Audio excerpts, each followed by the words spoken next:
শ্রী শ্রী লক্ষ্মী দেবীর পাঁচালী ও ব্রত কথা। দোল পূর্ণিমার নিশি নির্মল আকাশ, মৃদুমন্দ বহিতেছে মলয় বাতাস। রত্ন সিংহাসনে বসি লক্ষ্মীনারায়ণ, বিরাজে বৈকুণ্ঠ ধামে অতি সুশোভন। মনসুখে নানা কথা আলোচনা করে, সহসা নারদ সেথা আগমন করে। লক্ষ্মীনারায়ণের ঋষি প্রণাম করিয়া, করজোড়ে এক পাশে রহে দাঁড়াইয়া। নারদে দেখিয়া জিজ্ঞাসিল নারায়ণ, অসময়ে কেন ঋষি হেথা আগমন? কোথা হতে আসিতেছ বলো হে আমারে, সন্দেহ হতেছে মনে দেখিয়া তোমারে। শুনি ঋষি উভয়েরে প্রণাম করিল, ধীরে ধীরে কমলারে বলিতে লাগিল।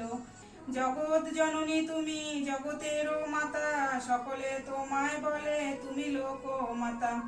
একবার মোর সঙ্গে চলো মর্তপুরে, বড় দুঃখ পাইয়াছি তবু ব্যবহারে।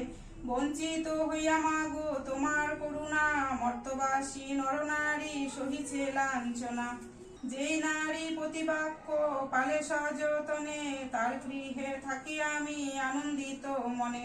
প্রতি সুখে সুখী যে বা প্রতি দুঃখে দুঃখী, সেই সাধ্যি স্ত্রীলোকেরে সদাই নিরখী। প্রাতকালে ছড়া দেয় দীপ সন্ধ্যা কালে, শুদ্ধ বস্ত্র পরে দেয় সিন্দুর কপালে।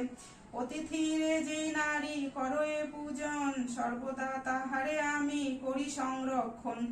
গুরুজন গণে সেবা করে ভক্তি ভরে, সদা ঋষি আমি বাধা থাকি তার ঘরে। যেই নারী ভক্তি করে শাশুড়ি শ্বশুরে, চিরদিন বাধা থাকি আমি তার ঘরে। কলহ নাহি যেথা তথা আমি থাকি, অপবিত্র স্থান আমি নয়নে না দেখি। গুরুজনে যেই নারী কটু কথা কয়, নরকেতে বাস তার জানিবে নিশ্চয়।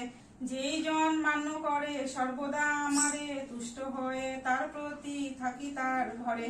দুঃখ জল পূর্ণ ঘটে দিয়া সিন্দুরের ফোঁটা, আমের পল্লব তাহে দিবে এক গোটা। আসন পাতিয়া তাহে দিবে পান গুয়া, সাধ্যমতো ফলমূল দিবে সাজাইয়া।